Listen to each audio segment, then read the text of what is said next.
Y bueno, para esto, pues queremos darle las gracias al maestro Jonás Asensio, que el día de hoy nos acompaña con esta ponencia.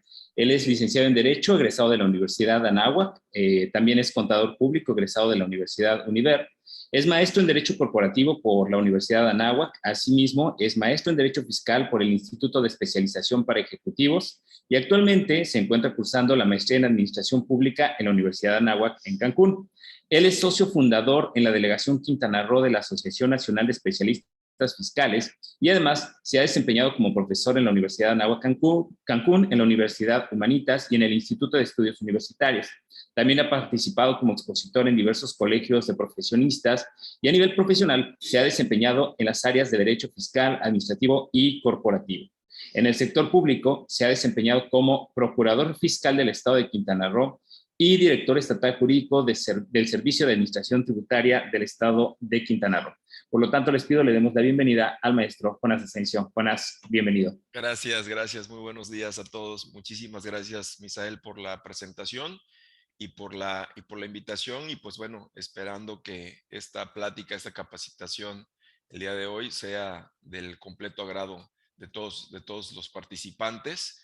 Y pues bueno, sin más preámbulo, demos inicio a la capacitación y pues bueno, en el Inter que se vayan conectando los demás miembros y asociados. Pues bueno, un poquito de lo que es el contexto de nuestra plática. Pues básicamente, déjame, voy a cerrar aquí tantito, por favor. Ok, ya, muchas gracias. Perdón. Pues bueno, un poquito de contexto con respecto a la plática del día de hoy que tiene que ver con reformas fiscales estatales. Quiero hacer esa precisión porque dentro de nuestro marco de obligaciones tributarias tenemos también las del Código Fiscal de la Federación y de las leyes federales, como podría ser el impuesto sobre la renta, el impuesto al valor agregado, pero pues bueno, nos vamos a constreñir a la parte del estado de Quintana Roo.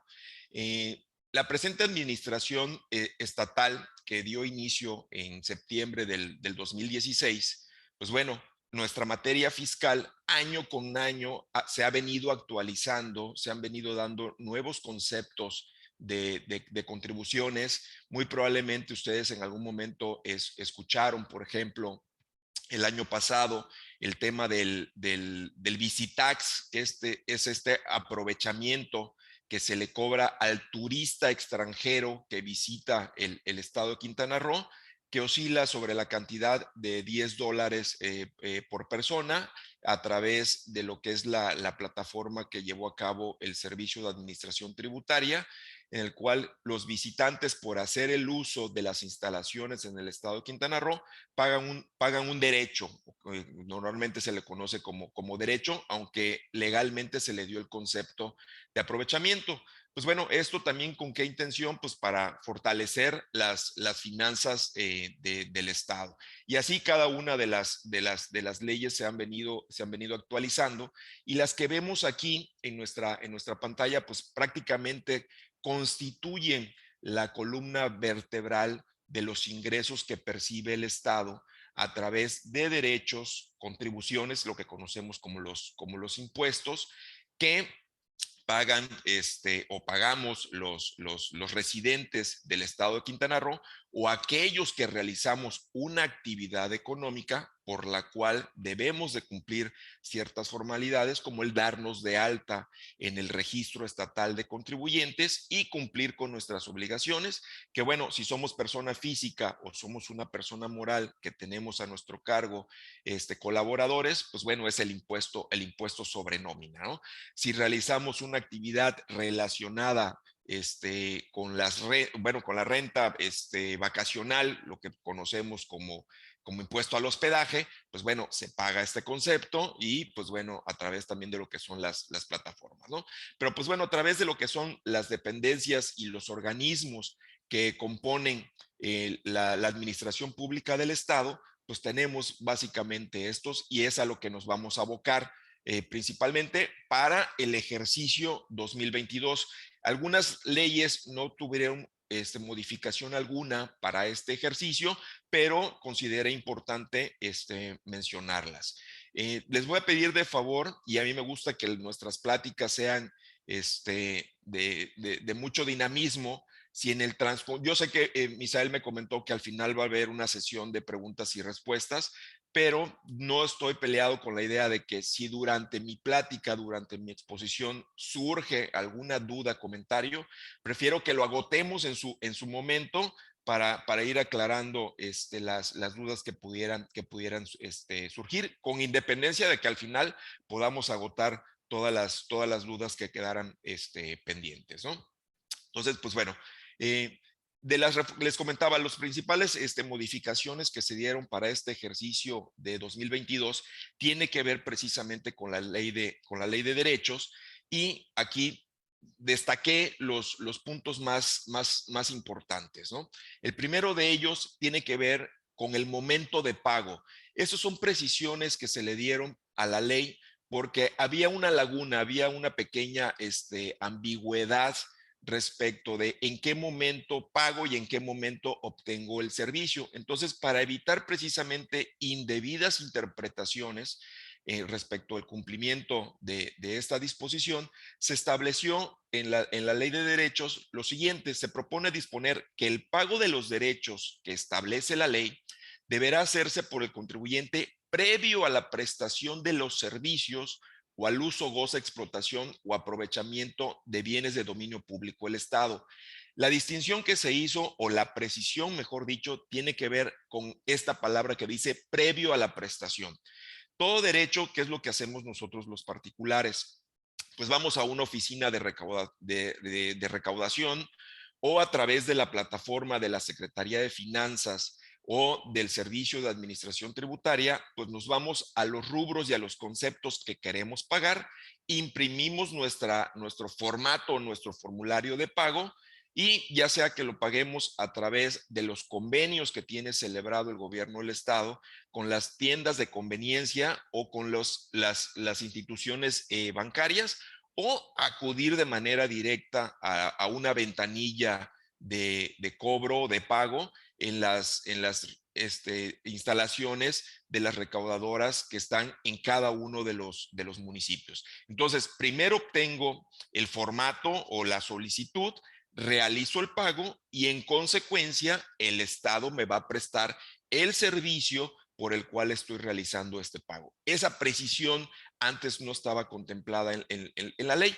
No se tuvo ningún inconveniente con respecto a ello, pero se decidió que para este año se tuviera esa precisión. Otro de los puntos que se consideran importantes, y creo que aquí estamos en el lugar adecuado para comentarlo, tiene que ver con los servicios que presta a través de la Secretaría de Gobierno el Registro Público de la Propiedad y del Comercio. Estos conceptos que estamos aquí viendo son novedosos, y de acuerdo a la publicación de la ley y a sus transitorios, debe de entrar en vigor precisamente en este mes de abril que hoy nos encontramos aquí platicando con respecto a esta capacitación. ¿En qué consiste principalmente? Como primer punto podemos destacar el servicio de información de inmuebles ubicados en lugar distinto al del solicitante. Trae un costo de 8 UMAS. ¿Esto con qué finalidad? Ahí les va. La pandemia nos hizo recalcular y hacer una reingeniería en cada uno de nuestras operaciones, ya sea en el sector público o en la iniciativa privada. En el estado de Quintana Roo existen delegaciones del Registro Público de la Propiedad. Las tenemos aquí en Cancún, la tenemos en Solidaridad, está en Cozumel, y tenemos una delegación más en la capital Chetumal. Pues bueno, en toda esta extensión de territorio, cada una de las delegaciones cuenta con sus libros, con sus folios y con su registro por la parte que le corresponde. Entonces, ¿qué es lo que hacían los usuarios? Oye, si voy a obtener información de un predio que se encuentra en Cozumel, que se encuentra en Solidaridad, o en Otompe Blanco, y yo me encuentro en Cancún, Pues, ¿qué es lo que hacíamos? Nos trasladábamos a las instalaciones de esa delegación y pedíamos la información, pagábamos los derechos, etcétera, etcétera. Pues bueno, ¿con qué intención se está haciendo esto? Pues bueno, si yo me encuentro en la ciudad de Cancún y voy a solicitar información, porque a lo mejor un cliente va a realizar una operación de compra-venta, un embargo, una hipoteca, lo que sea, en una delegación distinta a la que yo me encuentro, pues bueno, con esta facilidad pago mi derecho y puedo solicitar la información de un predio que se encuentra fuera de mi circunscripción. Y pues bueno, con esto lo que estamos dando a entender es que obtengo una facilidad, claro, trae un costo, pero si lo vemos, el costo-beneficio de trasladarme las horas hombre, al menos en Cozumel, cruzar en el barco, ida y vuelta, todo el tiempo que uno le invierte a ello, pues bueno, con esto puedo obtener la información respecto de este predio, ¿no?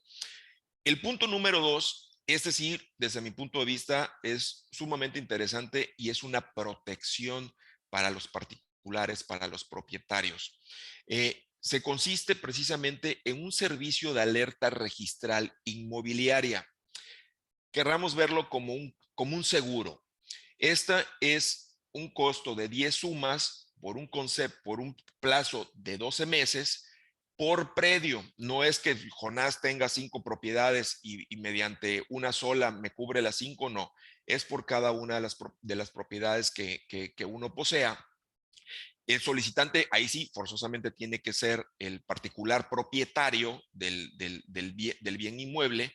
¿Y qué quiere esto decir? Es una certeza para el dueño de un inmueble para evitar precisamente fraudes inmobiliarios.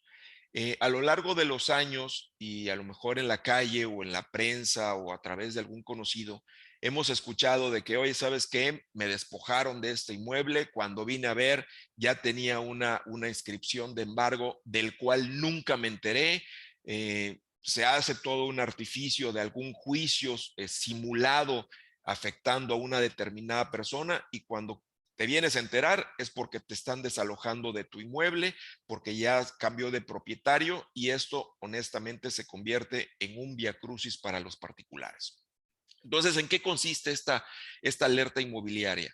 Yo contrato este seguro por un término de 12 meses a este costo y si en algún momento el folio que tiene asignada mi propiedad, alguien pretende enajenarlo, grabarlo, meter un aviso preventivo, etcétera, etcétera, con los datos que yo le voy a proporcionar a través de esta plataforma e incluso dando mi correo electrónico o mi número de teléfono, me va a llegar precisamente esta alerta. Oye, ¿sabes qué?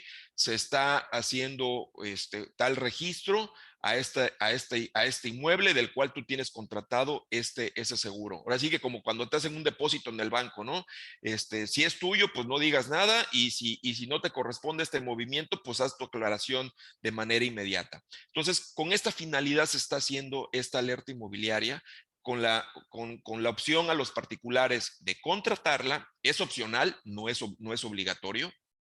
Y pues bueno, me da la certeza, me da la tranquilidad de que mi propiedad está protegida si es que alguien quisiera indebidamente cometer algún fraude en mi perjuicio, ¿no? O sabedor, a lo mejor pedí un crédito hipotecario y van a hacer la inscripción. Ah, pues sí, ok, es un acto en el cual yo estoy participando, lo estoy consintiendo y no pasa absolutamente nada, ¿no? El número 3 tiene que ver con el servicio de alta de una notaría pública como usuario en el sistema informático del registro público de la propiedad y del comercio, igual por un término de 12 meses por cada uno de los usuarios. Vuelvo a lo mismo. En el territorio del estado, pues todas las notarías pues, pueden participar en una operación de compraventa, en una enajenación, lo que sea. Y pues bueno, ¿qué es lo que hacen las notarías? Pues bueno, mandan a sus abogados, mandan a sus gestores, pues a cada una de las delegaciones a hacer los trámites. Entonces, lo que se está buscando es precisamente que no haya demasiada gente hoy día en las instalaciones del Registro Público de la Propiedad y desde la comodidad de tu oficina poder consultar a los folios o los trámites que vayas a hacer, ¿no? O sea, muchas veces lo que buscas es que el predio esté libre de gravamen, etcétera, etcétera. Pues bueno, ya podrás hacer ese tipo de búsquedas a través de la notaría y pues bueno, obtendrás tu imagen, obtendrás tu impresión, pagarás tus derechos y te facilita la gestoría precisamente en cuanto a este servicio, ¿no? El punto número D tiene que ver con las notarías foráneas para efecto de la verificación de los instrumentos notariales. ¿Qué sucede? En Quintana Roo está ubicado el inmueble, pero el propietario se encuentra en Campeche o se encuentra en Tabasco, se encuentra en otra entidad, ¿no? Entonces, yo puedo realizar mi operación de compraventa en una notaría distinta a la de mi domicilio o distinta a donde se encuentra ubicado el predio, pero sin embargo esta tiene que hacer las gestiones en la delegación que le corresponda donde se encuentre ubicado el inmueble. Entonces, con la finalidad también de brindar certeza respecto de los testimonios de escritura que se emiten en otra entidad, pues se le está pidiendo que a estas notarías foráneas se registren en el registro público de la propiedad de aquí del estado de Quintana Roo y también cumple con esa característica de dar certeza jurídica a esos actos, porque también con respecto a lo que estaba comentando hace un momento de los fraudes inmobiliarios, pues muchas veces estos fraudes se hacían en una notaría fuera de la entidad, fuera de Quintana Roo, y pues bueno, no se tenía la certeza incluso de hasta las personas que se habían constituido en esa notaría para hacer algún trámite. ¿Por qué? Porque a veces había suplantación de persona con una identificación pues alterada, falsa, etcétera, se anexaba nada más la copia. A veces el notario no tenía el detalle de verificar el documento, sino que simple y sencillamente le proporcionaban la copia, lo daba como suficiente o como válido, y pues bueno, luego venían los dolores de cabeza, porque hasta en esos casos también se le cita al notario a efecto de que comparezca y de la fe precisamente de cómo se llevó a cabo esa operación. Y pues bueno, muchas veces ni conocían a las personas, ¿no? Entonces, pues bueno, estos 4 puntos, la verdad es que como ejercicio de este paquete 2022 es muy interesante, y les comento, hubo un transitorio en el cual, porque obvio esto implica implementar una plataforma que se trabaja y se ha estado trabajando a través del área de tecnologías de la información del propio gobierno del estado, y pues bueno, se hizo esta prórroga de cuatro meses. En teoría, venció el 31 de marzo pasado, entonces ya debe de estar en funciones. Yo creo que lo propio, si hay alguien interesado en este concepto, pues bueno, hacer contacto precisamente con alguna de las delegaciones del registro público de la propiedad. Ok, continuando con la ley de derechos del estado de Quintana Roo, esto también tiene que ver con una necesidad que se dio durante la pandemia, y es un permiso adicional para la venta de bebidas alcohólicas que se le conoce bajo la denominación en línea o servicio a domicilio. Pues bueno, estuvimos confinados en el 2020, bueno, para estas fechas prácticamente, el veintitantos de marzo del 2020 se dio la declaratoria de la situación de la pandemia, y pues bueno, nos retiraron de nuestras labores, empezamos a hacer home office, estuvimos en casa, etcétera, etcétera, ¿no? Pero pues bueno, muchos de los establecimientos, principalmente en nuestra entidad, pues que somos altamente turísticos y que nuestra actividad preponderante tiene que ver con la hotelería y con los servicios de restaurantes, pues bueno, pues ¿qué es lo que hacíamos? Hablábamos a algún establecimiento y pedíamos nuestros alimentos. Pero bueno, los establecimientos que tienen servicios para llevar, tienen servicios para llevar de comida, más no así de la bebida, ¿no? En este caso, porque cada uno de los establecimientos cuenta con un permiso, cuenta con una licencia, que es lo que le permite hacer. Por ejemplo, voy a dar una tienda de conveniencia, ¿no? Un Oxxo, un 7-Eleven, etcétera. Pues bueno, ellos te venden bebidas en envase cerrado, lo que conocemos, pues como, no es una cerveza, es un agua mineral, pero pues bueno, algo así por el estilo. Entonces, a ellos no podrían realizar entregas a domicilio. Sin embargo, hay que decirlo, muchos lo estuvieron haciendo, porque pues bueno, hoy día ya tenemos plataformas que recogen los productos y los llevan a domicilio. Pero esta situación como tal no estaba regulada. Entonces, el año pasado, del 20 al 21, dentro de lo que es la ley para la venta de bebidas alcohólicas, se creó una nueva modalidad, que es una patente, por así decirlo, una nueva licencia para la venta de bebidas alcohólicas en línea o domicilio. Honestamente, su costo alrededor de casi 200,000 pesos. Pues bueno, creo que pues el horno no estaba para bollos, no hubo mucho interés por parte de los propietarios, porque además una de las condicionantes para tener esta licencia es que tú tengas otra licencia de servicio de restaurante o de restaurante bar, o sea que te venden al copeo y con alimentos. Entonces, pues bueno, no resultó del todo atractivo, hay que reconocerlo de esta manera. Entonces, pues, ¿qué se pensó? Oye, pues no resultó atractivo este concepto, sin embargo, se sigue dando. ¿Por qué mejor no lo manejamos como un permiso adicional, con un costo completamente distinto? Me atrevo a pensar que este permiso adicional pues trae un costo como de 28, 30 mil pesos. A los casi 200,000 pesos, pues la verdad es que ahí sí dices, bueno, vale la pena.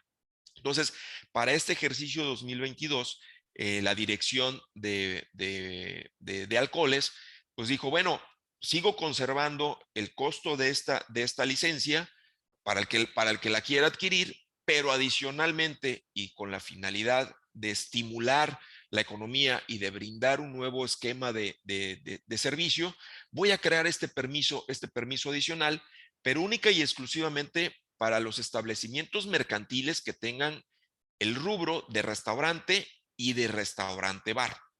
Pero además, aún más atractivo, bueno, ya estamos hablando un poquito a toro pasado porque estamos en abril, pues bueno, al inicio de la vigencia de esta disposición, se estableció un estímulo fiscal que para todas aquellas personas que se interesaran en adquirir este permiso adicional, iban a tener de manera automática un estímulo fiscal del 100%. ¿Qué quiere esto decir?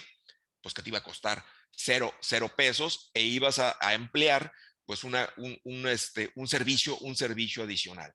Bueno, ok, soy un servicio establecido que vengo en operaciones de años anteriores y pues bueno, ya se me pasó el toro y no hice esto. Pero bueno, ¿qué pasa si en este momento alguna persona quiere o está tramitando su licencia de alcohol para el concepto de restaurante y de restaurante bar? Pues como ahí está hablando de los 2 meses, si yo me constituyo en este momento o yo voy a iniciar operaciones en este momento, ese estímulo me resulta aplicable porque es dentro de los 2 meses al inicio de operaciones. Entonces, digamos que no todo está perdido. Si algún particular está interesado, puede obtener su licencia de venta de alcohol por concepto de restaurante y restaurante bar y adicionalmente con un costo de 0 pesos por este estímulo, tener este beneficio de la entrega de alimentos con bebidas sin costo alguno, ¿no?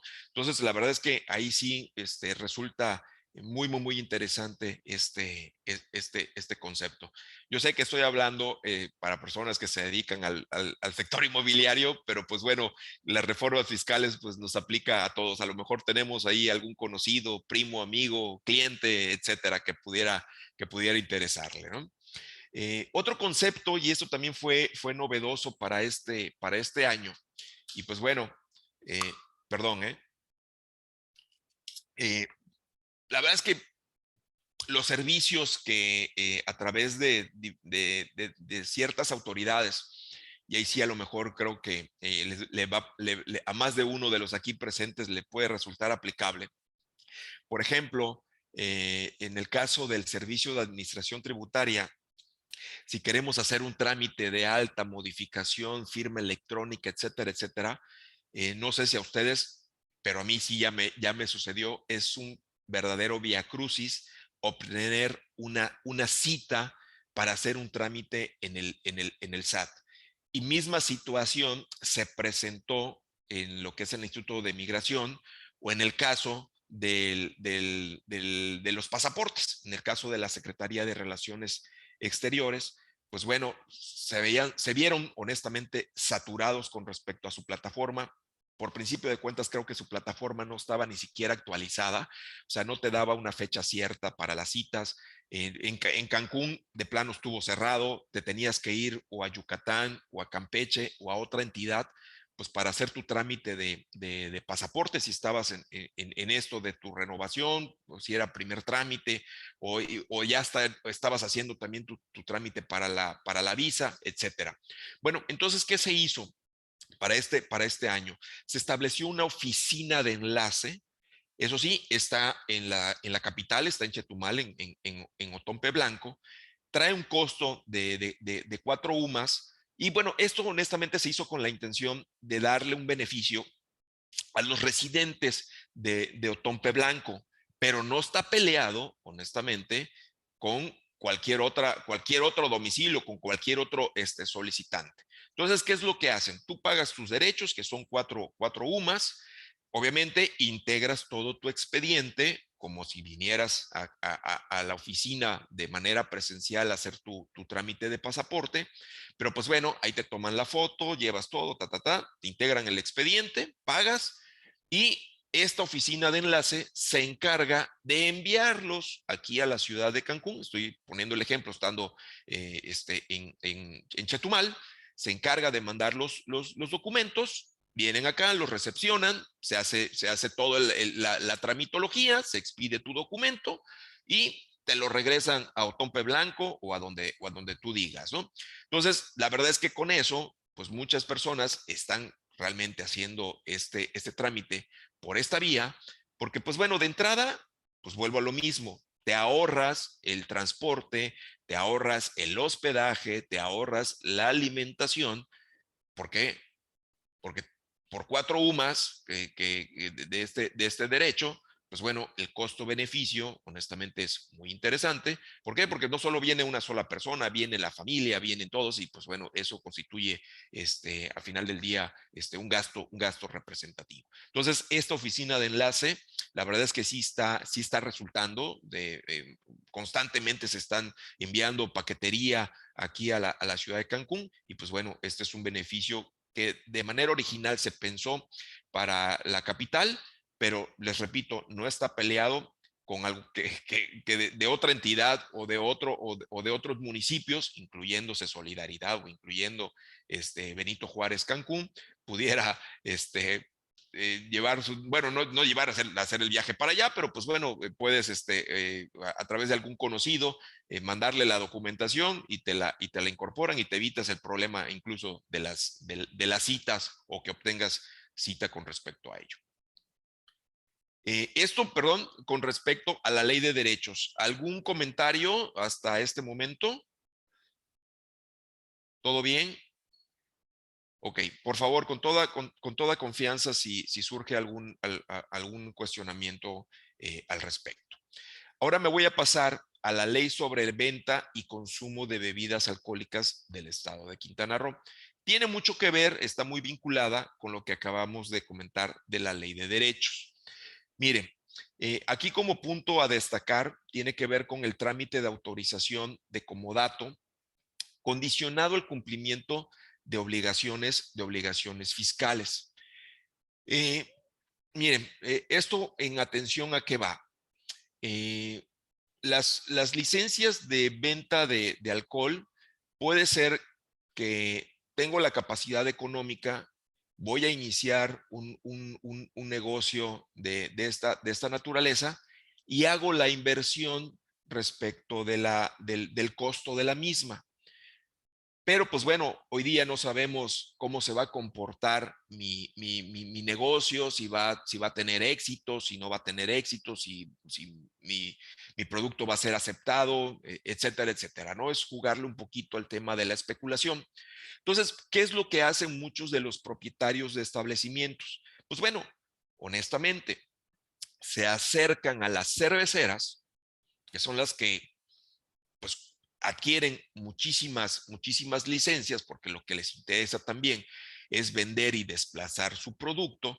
Entonces, ¿qué es lo que hacen? Oye, voy con la cervecera, ya hice una inversión de la renta del local o incluso lo compré, el mobiliario, la cocina, etcétera, etcétera, y pues bueno, no tengo la liquidez suficiente como para comprar una patente de alcohol que honestamente tienen diversos precios. La más alta está pegándole casi a los 350,000 pesos, más o menos. Entonces, sí es una cantidad, pues que en algún momento se pone a la consideración, ¿no? Si realmente en este momento debo de invertir o a través de un comodato, etcétera. Bueno, entonces me acerco a la cervecera, le digo, ¿sabes qué? Voy a poner este establecimiento y pues bueno, ya sé que me vas a condicionar a que solo voy a vender tu producto, pero tú me das esa autorización a través de la figura del comodato.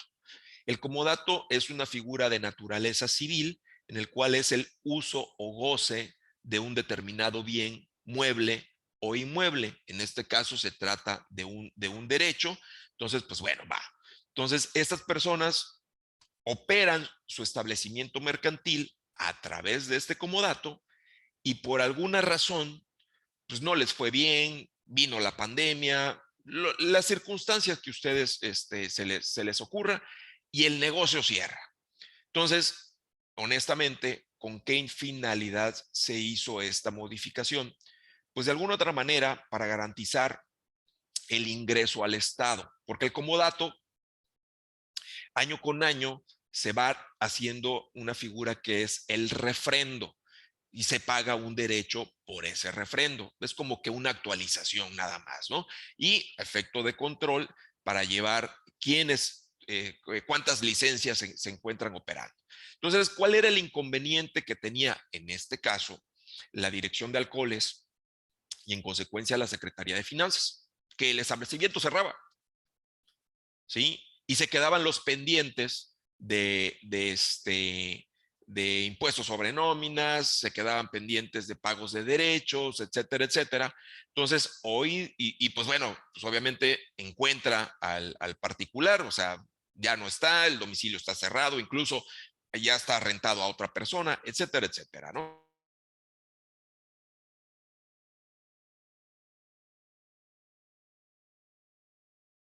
Entonces, si un contrato de comodato, por alguna razón, ya no lo está operando esta persona y lo va a operar un tercero, si ese permiso representa tiene un adeudo, no se podrá actualizar el mismo, o sea, no podrás operar con ese contrato de comodato porque tiene adeudos durante el periodo que estuvo vigente. Me podrás decir, oye, pero pues ya se fue el que lo tenía, sí, pero aquí se convierte en un responsable directo también la propia cervecera, porque antes la cervecera decía, mira, yo lo di en comodato, yo aquí está, yo puedo pagar mi refrendo, pues, etcétera, etcétera, pero la persona que se fue, pues no es mi obligación. En este caso, ya lo están haciendo responsable con respecto a ello. Entonces, Esto se hizo con la finalidad de garantizar la recaudación y que no se quedaran adeudos pendientes por este concepto. Ok, les comentaba que dentro de la ley de alcoholes está este rubro del permiso especial para restaurante o restaurant bar, que está debidamente establecido en la ley de derechos, que ahí trae su costo, en el cual se dice, se establece la obligación de tramitar un permiso especial a los establecimientos con giro de restaurante o restaurante bar que opten por expender bebidas alcohólicas como complemento, esto es importante, como complemento de alimentos en línea, sobre la modalidad en línea, o vía telefónica a domicilio, el cual tendrá el costo que al efecto establezca la ley federal, la ley estatal de derechos, que ya les comenté, que trae un costo aproximadamente como de 30,000 pesos, más o menos, pero trae este subsidio, este beneficio que les estoy comentando hace ratito con respecto a la ley de derechos. Esto tiene que ver, y a lo mejor no estamos del todo familiarizados, pero es importante, considero importante mencionarlo. Tiene que ver con medios de defensa. Les explico un poco.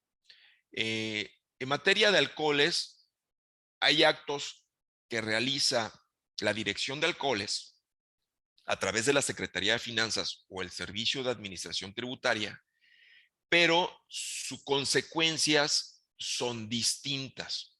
Por ejemplo, si una determinada patente se comete alguna violación o alguna ilegalidad que se considere grave, ¿sí?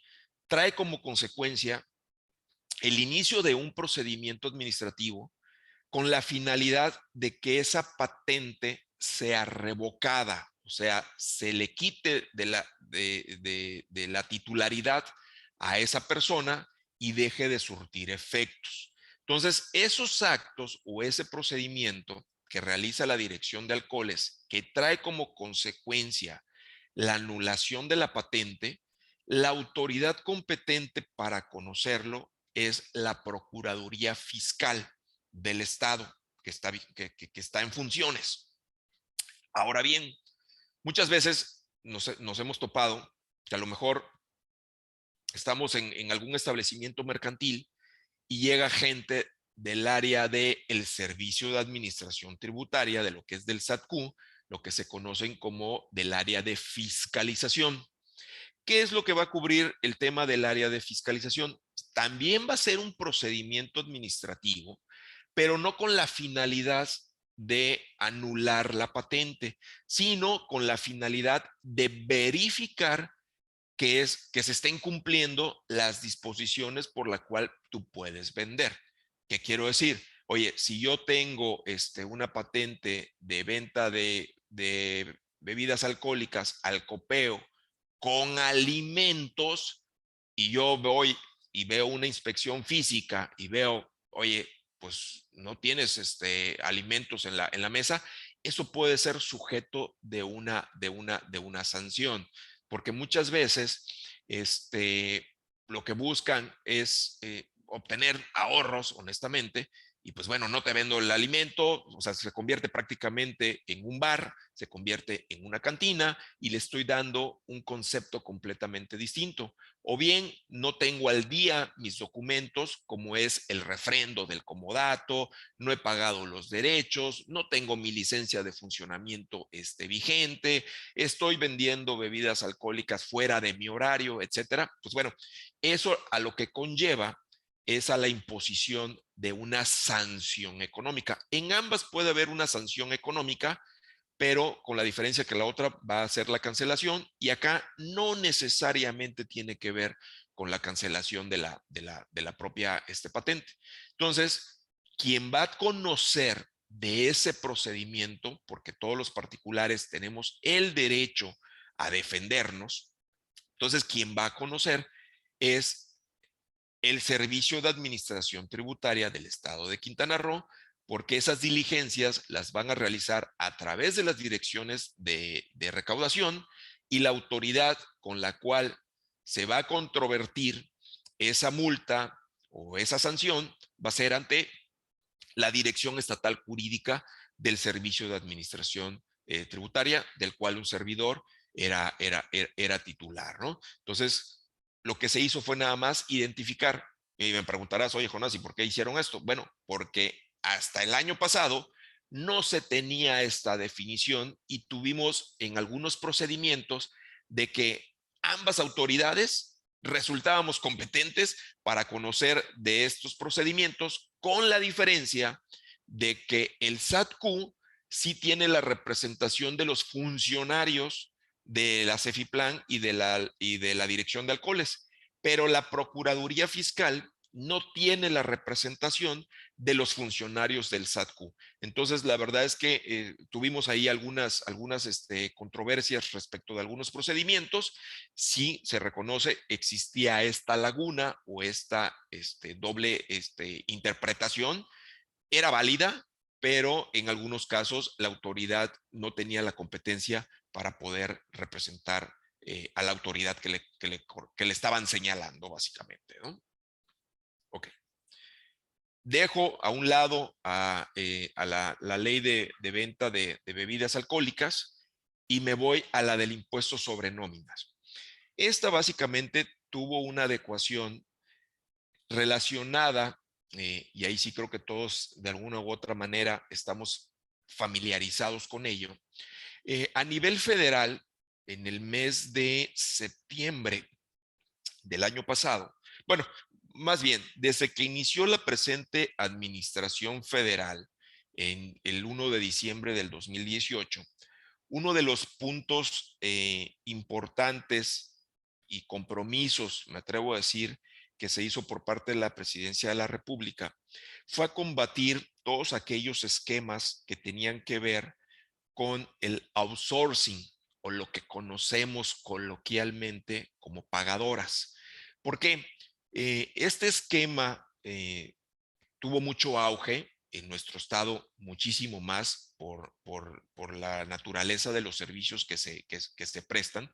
Incluso se llegó a decir que Quintana Roo era uno de los paraísos para empresas pagadoras, porque pues bueno, ya se podrán ustedes imaginar quiénes eran los clientes potenciales. Pues obviamente tenemos más de no sé cuántos cuartos hoteleros, creo que hay cerca de 80,000, 90,000 cuartos hoteleros, y pues bueno, todo lo que con ello se requiere en cuanto a personal. Entonces, pues bueno, resultaba muy, muy atractivo este tipo de servicios en nuestro estado. Desafortunadamente, se abusó de la figura del outsourcing. No quiero decir que el outsourcing sea ilegal.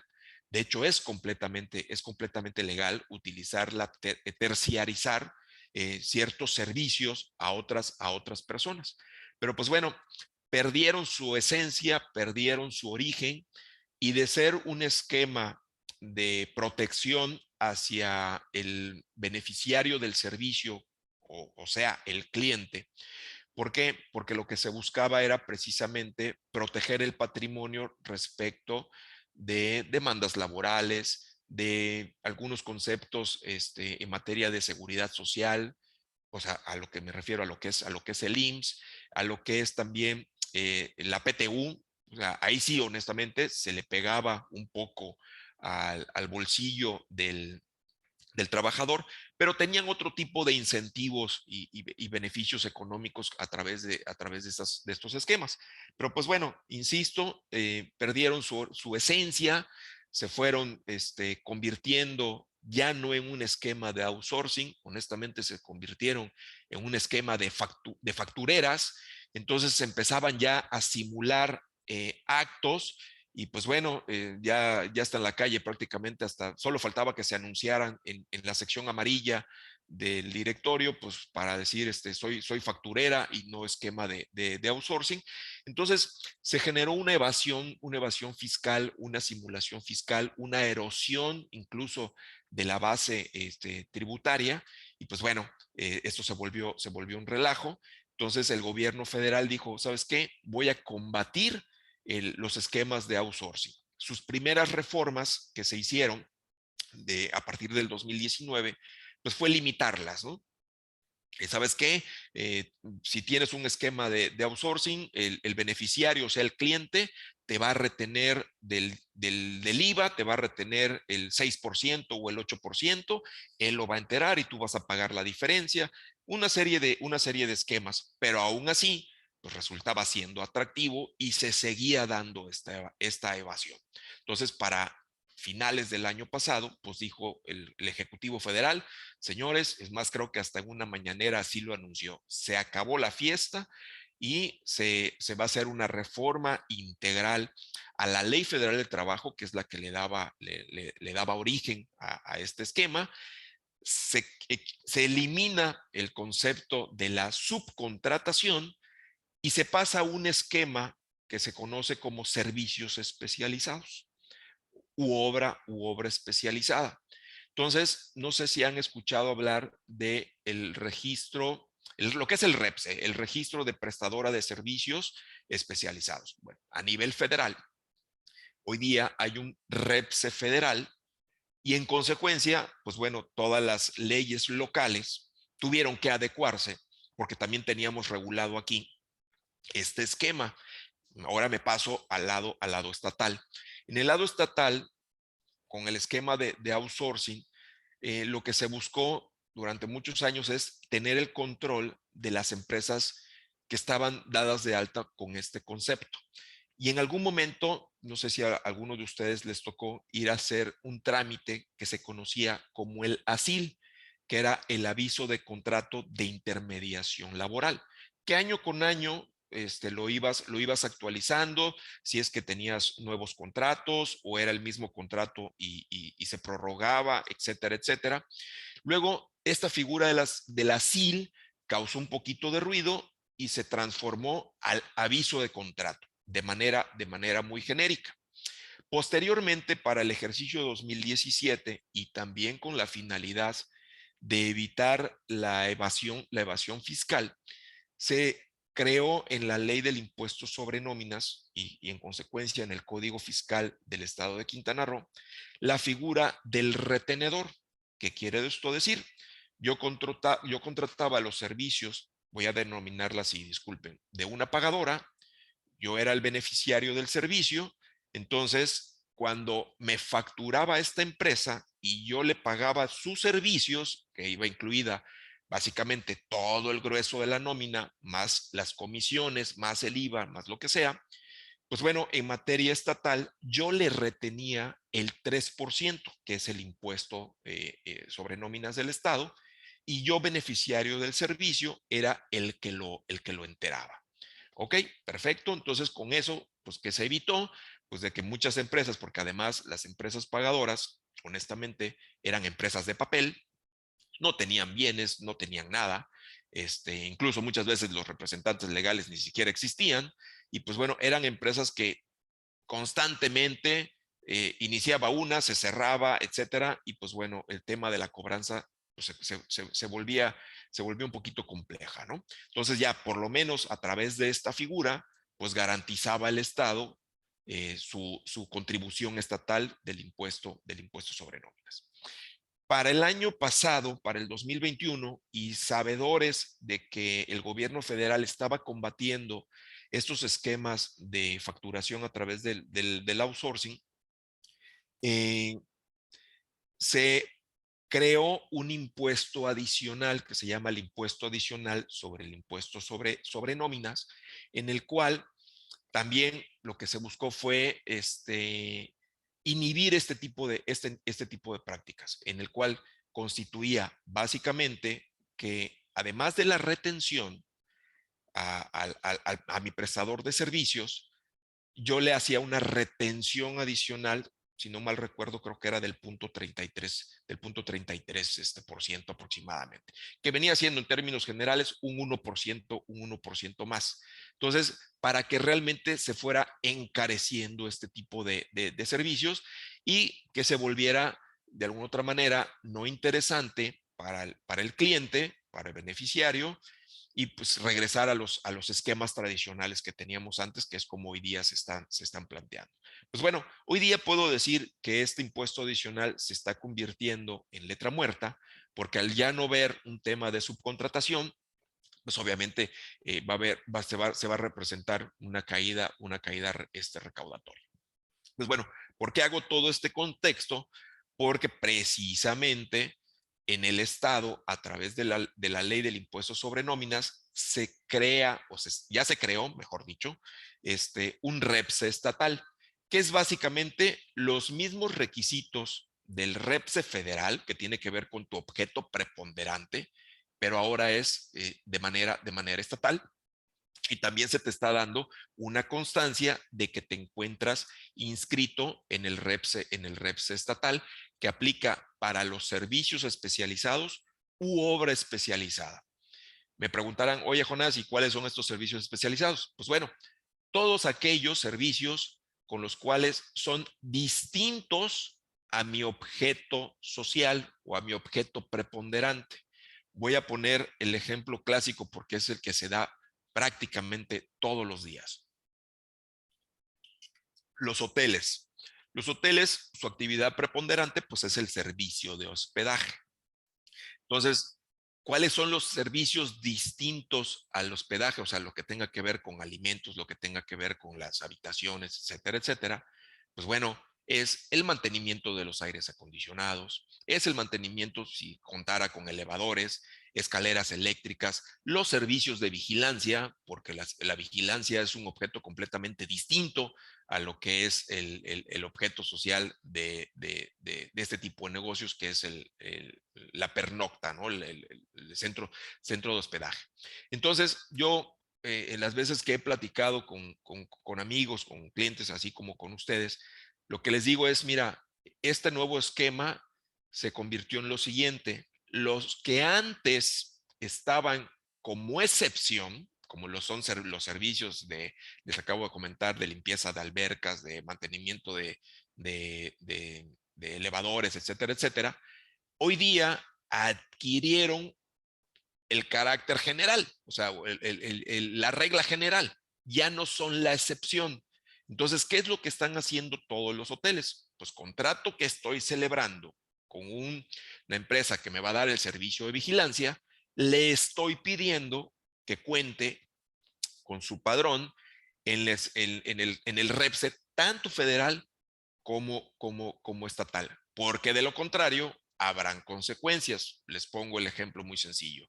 El no dar este aviso o el no presentarlo, el no ratificarlo, constituye de entrada una multa arriba de 50,000 pesos por contrato. Imagínense ustedes, si tengo celebrados 20, 30 contratos, pues ahí les quiero decir el tamaño de la multa acumulada por cada uno de estos conceptos.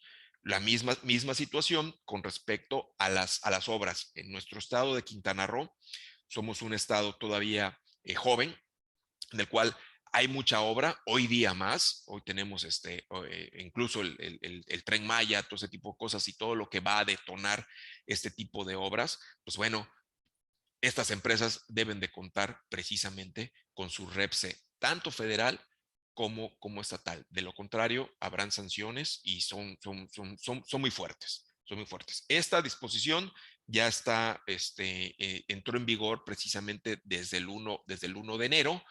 Se tenía el plazo de 15 días para dar los avisos. Oye, pero yo acabo de firmar un contrato. No hay ningún problema, no va a haber sanción siempre y cuando lo avises en tiempo y forma. Dejo en materia de impuestos sobre nómina, la verdad es que lo más importante, lo que puedo destacar es lo que les acabo de comentar hace un momento. Y pues bueno, me brinco ya a lo que es el Código Fiscal del Estado. Perdón. Ok. Igual aquí en el Código Fiscal del Estado se hicieron... Una pregunta, perdón. No, adelante, por favor, adelante. Francisco, Sí, ¿verdad? sí, Francisco, soy yo. Sí, ¿qué tal, Francisco? Sí, dime, por favor, a tus órdenes. Oye, eso de estar inscrito en el REPSE, Sí. el que está contratando, ¿qué es lo que debe tener? ¿Una fotocopia de la inscripción o qué es? No, es el contrato. O sea, tú das, o sea, bueno, de entrada en el REPSE están los requisitos que es tu acta constitutiva, en el cual se va a destacar cuál es tu objeto preponderante, Francisco, ¿no? Para que caigas dentro del rubro de una empresa de servicios especializados. ¿Sí? Entonces, se hace el análisis, o sea, tu acta constitutiva, tu comprobante de domicilio, la identificación del representante legal, etcétera, etcétera, ¿no? Entonces, ya con esos elementos, se te va a dar un número de registro, que va a decir, la empresa Francisco Pavón S.A.D.C.B. Cumple con los requisitos para ser una empresa especializada. Y ya con eso, ¿por qué? Y qué bueno que haces esta pregunta, porque en tus contratos que celebres para con tus clientes, ellos te van a pedir ese registro. Entonces, dentro del clausulado, dentro de las declaraciones, van a decir, estoy contratando la empresa de Francisco, que tiene las características de una empresa de servicios especializados y se encuentra inscrita en el registro federal, en el REPSE federal y en el REPSE del estado. ¿Sí? Y ya con eso, digamos que ya estás protegido. Ok, ya cumplí con el requisito de darme de alta porque mi objeto social cae dentro de este concepto. Pero ¿qué crees? No he celebrado ningún contrato. No pasa absolutamente nada. En el momento que tú celebres el contrato, porque además el contrato es un acto entre particulares del cual la autoridad desconoce, ¿sí? Porque pues, es un contrato privado, lo firman y se empiezan a facturar y listo. Entonces, cuando yo firmo un contrato, ahí sí se actualiza una nueva obligación, que es el de avisarle a la autoridad de que yo celebré un contrato de servicios especializados con fulanito de tal. Nada más. Es con la posibilidad de que la autoridad conozca, así como se daba el asil y el aviso de contrato, es una mecánica y una dinámica muy similar con este REPSE estatal. Porque de lo contrario, o sea, puedo estar dado de alta, ok, no hay ningún problema, cumpliste con ello, pero celebro el contrato y no doy aviso, ahí sí puedes caer en un incumplimiento y la consecuencia va a ser una multa, ¿no? Con independencia de las repercusiones que a nivel federal puedas llegar a tener, ¿no? Como temas de deducibilidad, etcétera, etcétera, ¿no? Así es. Gracias. Espero haber sido claro con mi explicación, Francisco. Sí, gracias. No, hombre, a la orden, por favor. Gracias a ti. Pues bueno, igual aquí en el código fiscal del estado de Quintana Roo se hicieron algunas precisiones, como por ejemplo, en el caso de los recargos, los impuestos o las contribuciones y los conceptos que la incluyen es el impuesto histórico, actualizaciones, recargos y multas, que es lo que conocemos como los accesorios de la contribución. Entonces, pues bueno, cuando hay un crédito fiscal o una sanción hacia un particular, pues había también esta incertidumbre de que cómo la voy a actualizar, qué conceptos voy a tomar en consideración para que me dé este concepto ya actualizado. La actualización no es otra cosa más que traer a valor presente a través de los índices nacionales de precios al consumidor, entre el índice más reciente, entre el más antiguo, me va a dar un factor. Este factor lo voy a aplicar por mi contribución y me va a dar un resultado. Entonces ahí, pues muchos, honestamente, lo que hacían es que no utilizaban estos accesorios, se iban por la contribución histórica y pues bueno, había siempre una diferencia con respecto a ello. Entonces, ¿qué fue lo que se hizo? En este rubro de los recargos, se hizo esta precisión nada más. ¿Por qué? Porque no olvidemos que dentro de las formas de extinción de las obligaciones tenemos por naturaleza es el pago, pero el pago se puede dar en distintas modalidades, como por ejemplo es el pago diferido o el pago en parcialidades. Entonces, cuando tú haces esta solicitud de pago diferido o pago en parcialidades, conlleva digamos, a lo que conocemos en el argot particular, conlleva a intereses. El recargo no es otra cosa más que el interés a favor del fisco, nada más para que lo entendamos bajo este rubro, ¿no? Entonces, de eso se trata. Ahí se hizo la precisión. Misma situación se dio con respecto a la tasa de recargos por mora.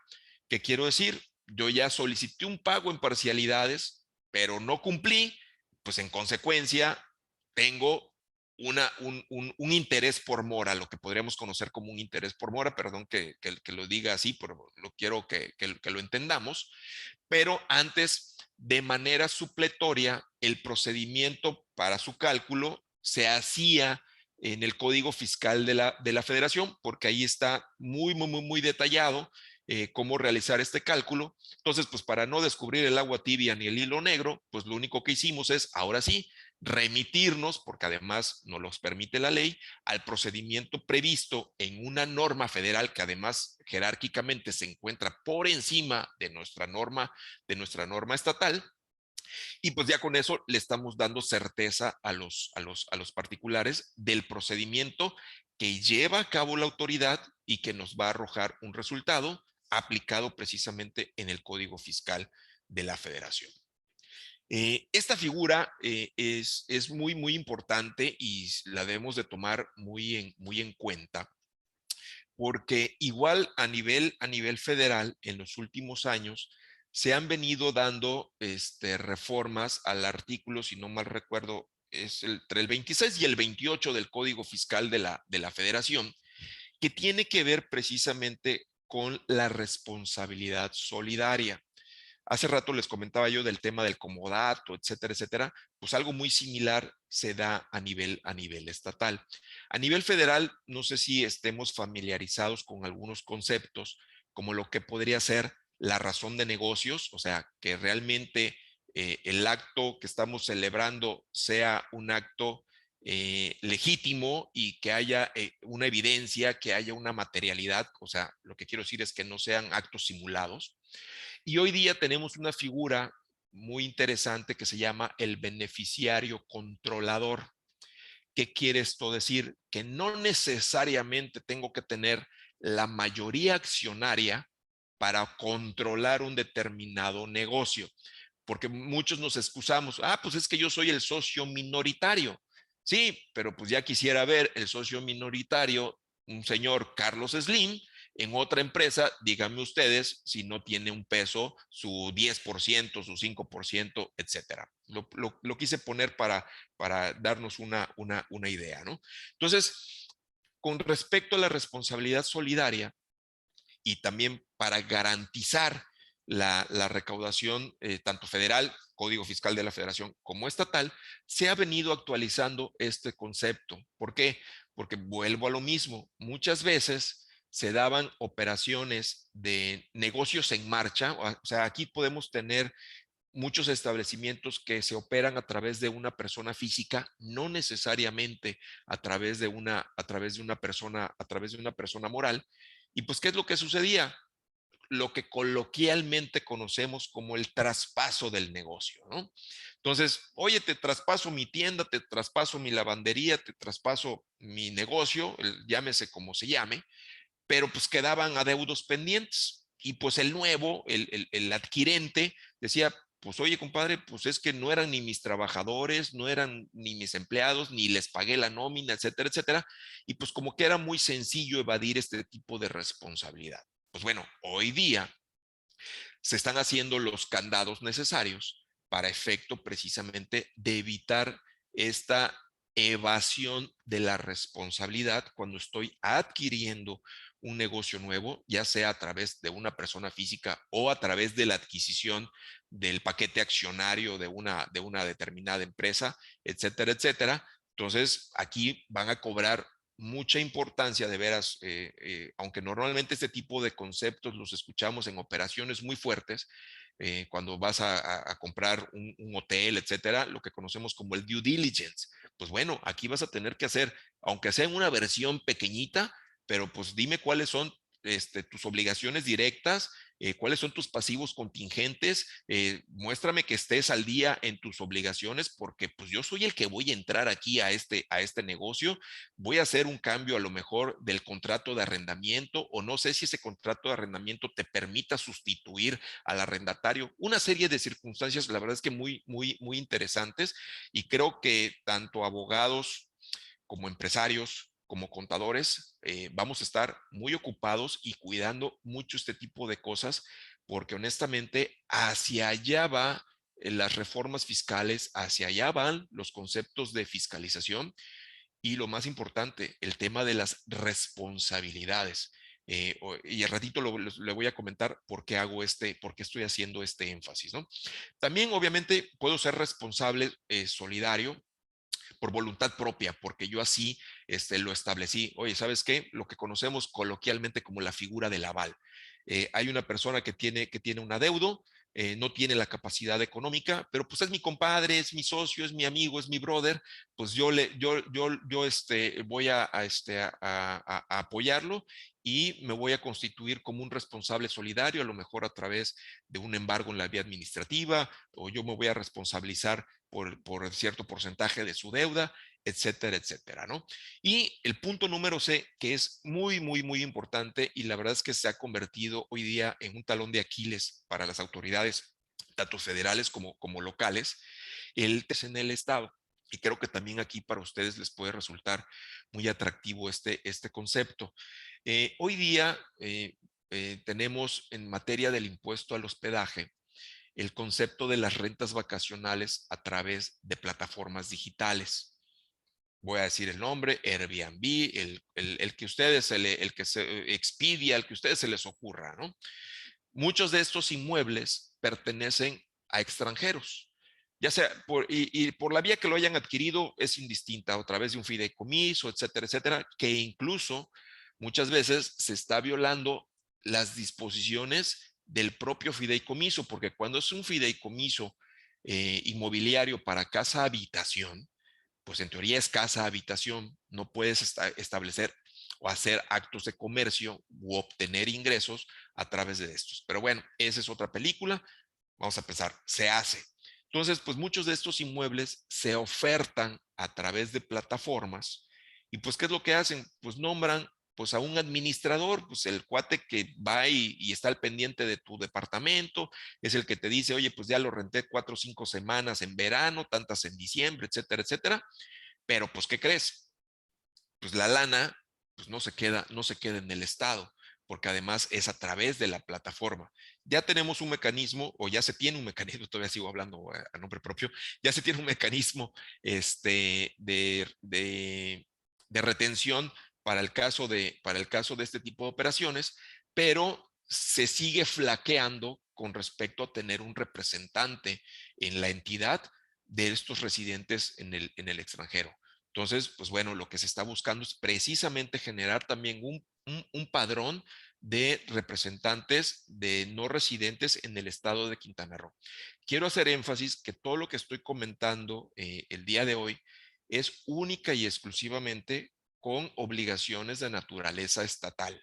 No estoy hablando de obligaciones de naturaleza federal para no confundir, y me refiero a los impuestos y derechos que pagamos en nuestra entidad, como puede ser el impuesto al hospedaje, impuestos sobre nóminas y todo lo que ellos deriven. No quiero generarles algún tipo de duda o confusión al respecto. Por eso quiero Una hacer pregunta, esta. Sí, sí, perdón, una adelante. pregunta aquí.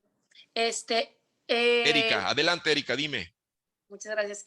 Me encanta ahorita que tocas ese tema del tema de renta vacacional. Yo a eso me dedico Ah, y ok, mira, qué bueno. ha cambiado porque digo, obviamente desde que es el año de la pandemia, o sea, todos los, todo lo que es Airbnb, todos los plataformas nos Sí, avisaron que tenemos que actualizar la información fiscal. Y exactamente, así es. obviamente, y antes de eso, tuvimos reuniones de AMPI con el gobierno municipal, que obviamente, pues, estatal, de lo que se iba a cobrar y con hoteleros y todo, porque obviamente, pues, los hoteleros se quejan del tema de Airbnb, dicen, oye, nosotros pagamos muchos más impuestos como empresa que ustedes, ¿no? Sí, así es correcto. Sí, de hecho, comentas algo muy importante, Erika, porque pues obviamente, pues quienes llegan y hacen uso de esas instalaciones, pues de entrada están consumiendo los bienes del Estado y del municipio, servicio de basura, Ah, hospitalarios, seguridad pública, sí. etcétera, ¿eh? Sí. Correcto, correcto. Entonces, obviamente, y eso fue justamente los puntos que nos comentaron los hoteleros y obviamente, pues, sí hay una diferencia. Entonces, bueno, se está tratando de, tal vez no igualar, pero compensar, digamos, porque al final de cuentas, pues, el Airbnb es un income muy fuerte, es un ingreso muy fuerte Claro, para el sí, Estado, desde luego, sí. ¿no? Y déjame Entonces, decirte que Airbnb fue de los primeros que se acercó a las administraciones estatales para decir, quiero contribuir. La yo verdad, sé, también hay que decirlo, ¿eh? También hay que reconocer esa parte, ¿eh? de hecho, hay un comité de Airbnb en Playa del Carmen específicamente y asistieron a todas las juntas con el Sí, municipio. sí, sí, Y sí. bueno, se logró el tema del impuesto estatal y se logró. Así Este, es. ahora, como tú bien comentabas, hay un impuesto ahora adicional que es el ISR. Sí, claro. Bueno, no es que sea adicional, siempre ha estado. Bueno, siempre ha estado, pero antes no se cobraba por medio de Airbnb, ahora se está cobrando. Ah, ok, ok. Esa es una obligación federal, es una retención porque obviamente estás obteniendo ingresos, ¿eh? Ingresos, exactamente. Entonces ahora, digo, obviamente ahorita tenemos mucho, bueno, o sea, hay dos vertientes. Una, los mexicanos, que muchos de Monterrey, muchos inversionistas de Monterrey están invirtiendo acá, Ujú, porque ven que es un buen ingreso. así es.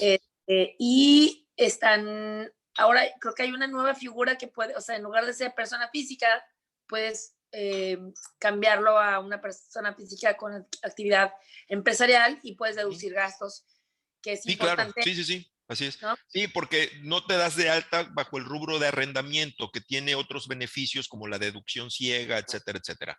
Porque lo tuyo no es propiamente un arrendamiento. Correcto, correcto. Así es. Entonces, nos pudieras compartir por ahí esa figura y los beneficios, estaría padrísimo porque creo que muchos también tenemos ese tipo de tema. Claro Y que sí. la otra vertiente De hecho, creo es que los Misael ya debe estar extranjeros. tomando nota para nuestra próxima plática. No, sí, deberíamos honestamente hacer una plática así, otro curso para extranjeros, Con todo porque los gusto. extranjeros, casos que honestamente, No, es que ahí que tienen, ese es otro rubro porque si están obteniendo ingresos en México, puedes ser no residente, pero te aplica retenciones, partes proporcionales de retenciones que incluso ellos aplicando los tratados, perdón que te interrumpa, para los tratados para evitar la doble tributación fiscal, podrían ellos acreditarse los impuestos que le retuvieron en otro país. exactamente. Entonces, bueno, ya es tema de otro curso. Sí, sí, sí, sí. Dejamos todo en el tintero, que es Así importante. es. Muchísimas gracias por tu No, gracias aportación. a ti, gracias por participar. Muy amable, gracias, gracias por tu interés. Ok, bueno, continuamos. Gracias, de veras, me da muchísimo gusto que esté generando preguntas y comentarios.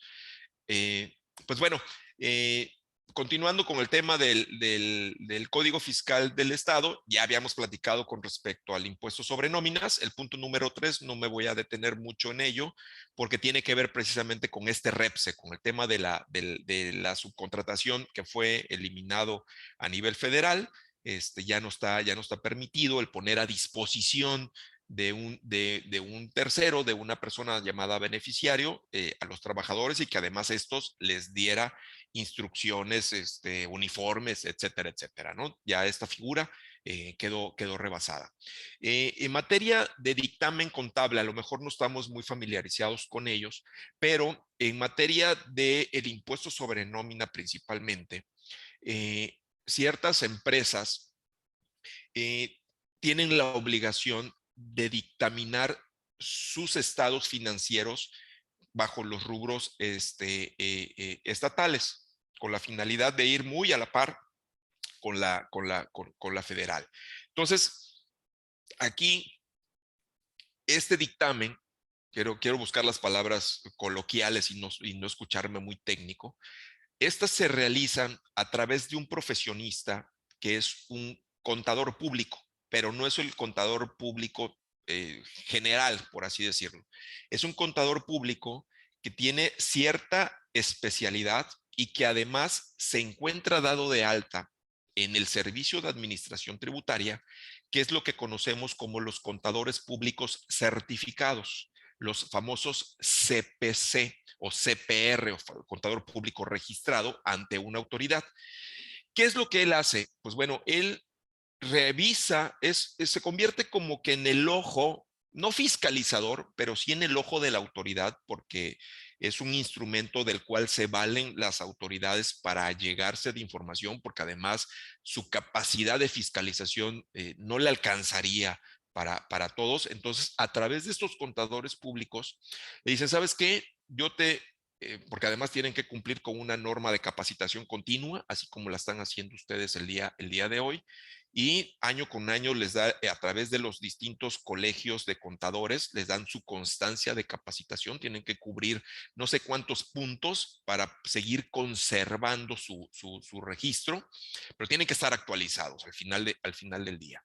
Entonces, estos contadores revisan propiamente los papeles de trabajo y la contabilidad de sus clientes. Cuentas, me refiero bancos, estados de resultados, balances, todo. Revisan las operaciones, que todo esté debidamente registrado y ellos rinden su dictamen ante la autoridad, en el cual es como una declaración, es una manifestación. He revisado los números, he revisado esto, y todos los procedimientos se encuentran apegados a las normas de información financiera, a todo lo que conlleva la parte de la contabilidad. Pero ojo, si el contador público dentro de esta revisión a un determinado contribuyente detecta operaciones que puedan representar un menoscabo a las finanzas estatales, o sea, a través de la figura de la simulación, evasión fiscal, etcétera, tiene como obligación informarlo de esta manera, porque si no se convierte también él en un responsable por encubrir la posible comisión, no estoy diciendo que ya sea un delito, la posible comisión de un delito. Claro, esto conlleva a una investigación, a una serie de cosas, no es un resultado de manera inmediata. Pero pues bueno, sí, el año pasado y este año se estuvo manejando ahí de que en la prensa, ¿no? De que pues ahora resulta ser que los contadores se convierten en los chismosos para la autoridad. Esto honestamente a nivel federal viene desde hace muchos años e incluso se ha pretendido que haya un tipo de responsabilidad para todo aquel profesionista que sugiera o implemente una planeación o estrategia fiscal de la cual se pudiera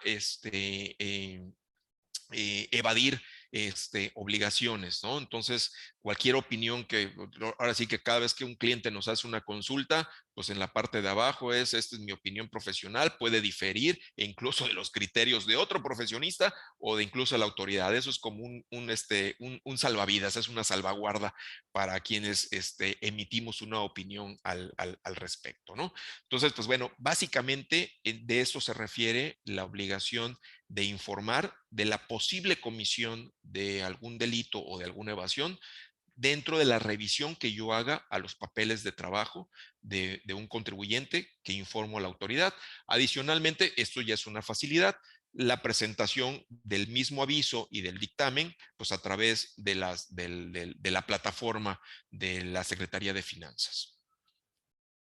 Facultades de comprobación, eso tiene que ver cuando nosotros como particulares podemos ser objeto de una revisión por parte de la autoridad, ya sea esta federal o sea estatal. ¿Qué impuestos me pueden revisar? Pues el impuesto sobre nómina, el impuesto al hospedaje, el impuesto al libre ejercicio de la profesión, o sea, que tiene que ver con médicos, etcétera, etcétera. Pues bueno, si la autoridad dentro de sus facultades de comprobación, ya sea una revisión de gabinete o una revisión o una visita domiciliaria en el domicilio fiscal de los particulares, dentro de su procedimiento detecta actos que conlleven a una simulación, o sea, para erogar menores cantidades de obligaciones, etcétera, etcétera, o una doble contabilidad, lo que fuera, en ese momento suspenderá este procedimiento y va a iniciar un procedimiento sumario de aclaración con respecto a ello, en el cual le va a decir al contribuyente, oye, te estoy revisando estos conceptos, pero de la revisión encontré esto.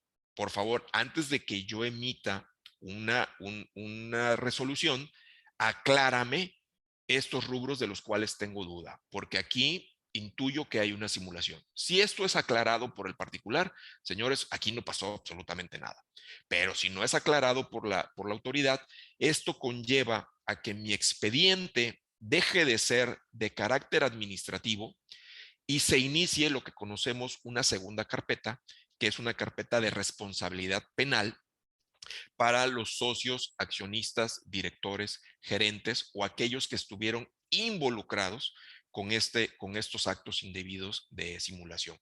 Entonces aquí debemos de ser muy cuidadosos. No se asusten, esto también está a nivel federal y desde hace muchos años. O sea, lo único que se está haciendo es trayendo algunas de esas figuras a nuestra legislación estatal. Como diríamos, las estamos tropicalizando.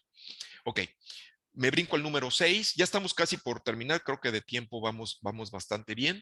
El procedimiento de visita de inspección. Esto tiene que ver básicamente con las direcciones de recaudación, en el cual se conoce de manera muy coloquial como el famoso barrido de calles. Por ejemplo, se hacen cuadrillas de fiscales, de inspectores, y dicen, oye, pues hoy vamos a revisar, por ejemplo, aquí en Cancún, vamos a revisar el mercado 28, por así decirlo, ¿no? Entonces, sale esa cuadrilla de inspectores y de visitadores, y pues van por cada uno de los establecimientos. Pero se daba el caso de que en algunas ocasiones detectaban la existencia de un establecimiento mercantil que estaban vendiendo algo, lo que fuera, que no contaba con las licencias para llevar a cabo ese tipo de operación. Entonces, pues, ¿qué hacía el fiscal en ese entonces? Pues ellos van con una orden, desconocían que se iban a topar con el changarrito fulanito de tal, y lo llenaban a mano. Entonces, pues bueno, el hecho de que yo esté operando en la ilegalidad, no por ello pierdo mis derechos como ciudadano o como posible contribuyente a defenderme. Entonces, pues, ¿qué hacían?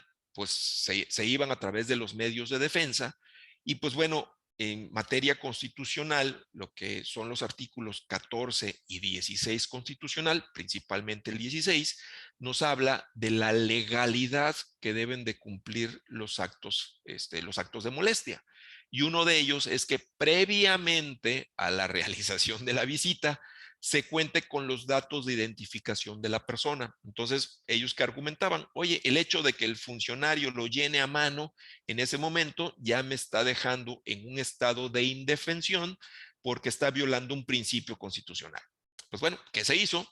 Se modifica en cuanto a este procedimiento, esta regla, por así decirlo, y se establece como causa de excepción que si yo estoy realizando este tipo de actos y en el momento que estoy actuando identifico un posible establecimiento mercantil que debe de tener con todas sus licencias de funcionamiento al día y no la tiene, ahora sí, como ese acto espontáneo, ¿sí? O esa flagrancia, en materia penal lo podríamos identificar así, ahora me permite, como yo desconozco quién es el contribuyente, qué tipo de establecimiento y todo, puedo hacer una descripción del tipo de establecimiento, de su ubicación, etcétera, etcétera, y ya con ello ya no estoy cometiendo esta ilegalidad de dejar en estado de inseguridad jurídica al particular. Entonces, con esto lo que se busca precisamente es fortalecer las facultades de comprobación de la autoridad. Me brinco al punto número 7, que es un principio de reserva de información en materia fiscal. Nosotros como autoridad, bueno, la autoridad como tal, somos obligados en materia de transparencia y en materia de el resguardo de la información que nos proporcionan los particulares. En consecuencia, yo no la puedo hacer pública ni brindársela a cualquier persona, salvo que haya una solicitud expresa y que la persona a la cual me están pidiendo la información esté posiblemente relacionada con otros actos. ¿Qué quiero decir? Por ejemplo, la Fiscalía General de la República, la Fiscalía General del Estado, los propios juzgados de lo mercantil, de lo civil o de lo familiar, nos hacen llegar todos los días solicitudes de información. Oye, por un caso, ¿no? El típico, pensión alimenticia, dime si fulanito de tal se encuentra dado de alta, si tiene un patrón, si tiene un establecimiento, si tiene bienes a su nombre, etcétera, etcétera, ¿no? Entonces, con la finalidad de que esa información no se le va a dar un uso indebido, yo sí y solo sí se la puedo dar a aquella autoridad que me acredite por qué está haciendo esta solicitud, porque a lo mejor puede ser un acto inventado que lo firma cualquier persona y pues yo con nada más veo el sello de la Fiscalía General de la República, pues se la voy a brindar. No, tengo que verificar que sea un funcionario facultado para llevar ese tipo de investigación y ese tipo de solicitudes. Entonces es con la intención de dar tranquilidad de que la información que nosotros obtenemos, que de entrada nos las proporciona el particular para efectos de su licencia de funcionamiento, para el cumplimiento de sus obligaciones fiscales, yo la pueda brindar, pero única y exclusivamente a otra autoridad y bajo determinadas circunstancias. Ya estamos terminando y punto número 8, esta es una notificación por estrados. Aquí es un beneficio para los particulares porque la notificación por estrados se actualiza en aquellos supuestos en los cuales la autoridad va al domicilio del particular y por alguna circunstancia no se encuentra, está como no localizado, e incluso puede darse el caso de que al momento en el que fue la autoridad en 2 o 3 ocasiones, no lo encontré, pero ahí se encuentra físicamente, está como no localizado, o bien abandonó el domicilio y hay elementos que me hacen presumir que él ya no se encuentra en ese domicilio.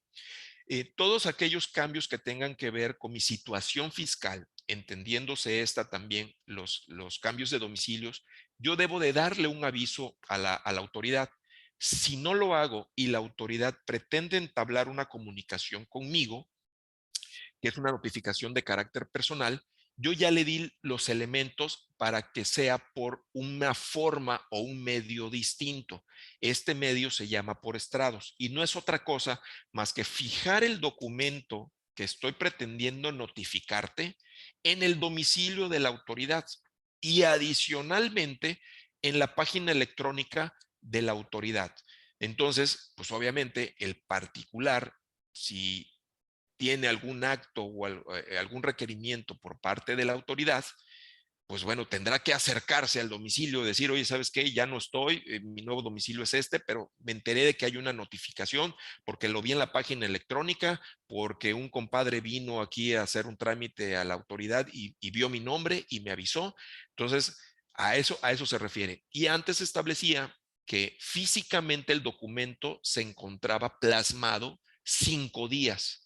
Entonces, pues bueno, dándole un mayor beneficio a los particulares, de 5 se pasó a 10, que además son hábiles, o sea, estamos hablando de 2 semanas. Entonces, yo creo que es un tiempo muy prudente si el contribuyente que quiere cumplir con sus obligaciones, pues se entere de que hay algún requerimiento a su persona, ¿no? Básicamente con eso. Y pues bueno, con esto estaríamos terminando los puntos que un servidor considero relevantes hacerlos en esta plática de capacitación con ustedes. Y pues bueno, no me resta más que darles las gracias por el detalle de su atención, por sus preguntas y pues bueno, me encuentro a la orden. Ahí está mi celular de contacto y de mi oficina. Yo me encuentro físicamente aquí en la ciudad de Cancún, municipio de Benito Juárez. en Avenida Nichupté, en Plaza Atrium. Aquí estamos a sus órdenes. Misael. Muchísimas gracias, Jonás. Muy valiosa la información que nos has compartido esta mañana. La verdad es que creo que ha sido un aporte muy interesante y bueno, entender cómo funciona este tema de la reforma fiscal en el Estado, cómo nos afecta a nosotros como asesores inmobiliarios y en general también como sociedad, ¿no? Como quintanarroenses que vivimos aquí. Me gustaría abrir en este momento el espacio para preguntas y respuestas. Si hubiera alguno de nuestros asistentes que tuviera alguna pregunta, creo que este sería el momento para poder realizarlos. Y bueno, pues nos pudieras apoyar con más información. Sí, con Adelante todo gusto. para quien tenga preguntas. O comentarios, por supuesto, Sí, también claro, son bienvenidos.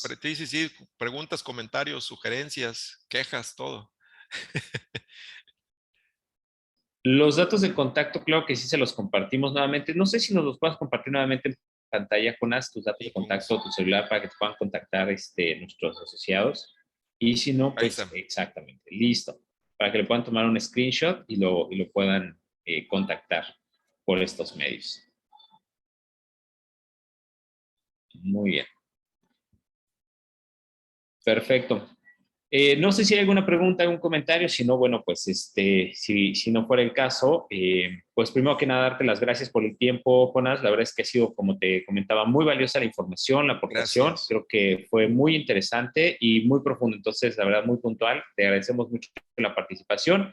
Y bueno, pues agradecerles a todos los asistentes el día de hoy, recordarles que la Asociación Mexicana de Profesionales Inmobiliarios en su sección Playa del Carmen está pues generando estos cursos, estas capacitaciones, donde tenemos profesionales como Jonás Asensio, que bueno, realmente nos aporta información de gran utilidad. A todos ustedes, muchísimas gracias por conectarse. Los esperamos en la siguiente capacitación que tendremos durante los siguientes días. Invitarlos a que nos sigan en redes sociales como Ampi Playa del Carmen. Y bueno, pues esperamos volverte a tener próximamente, Jonás, con otra capacitación tan interesante Las como veces que esta. gusten y con algún tema interesante. Por mí, fascinado, encantado de la vida. Gracias. Formidable. Pues muchísimas gracias a todos por acompañarnos. Les agradecemos su presencia. Que tengan un excelente día, una muy buena mañana y una feliz Semana Santa. Hasta la próxima. Gracias. Gracias. Dale, un gusto, un placer. A sus órdenes. Excelente día.